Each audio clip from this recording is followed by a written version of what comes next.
Di Rosa Rossa di Rizzo Romano recita Gennaro Sansone.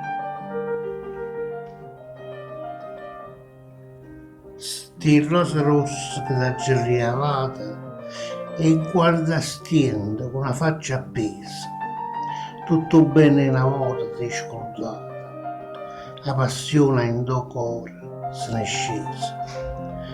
Non senti più profumo misticura che tante cose ti stanno a contare. Quando il sole tramonta e si fa scuro, il cuore tuo ci torna a parlare. Però mo è tardi, resti indifferente. Parlano di ciura, il cuore non ne sente. Si sfronneranno i rosa in braccio vento. È morto amore e tu non provi niente.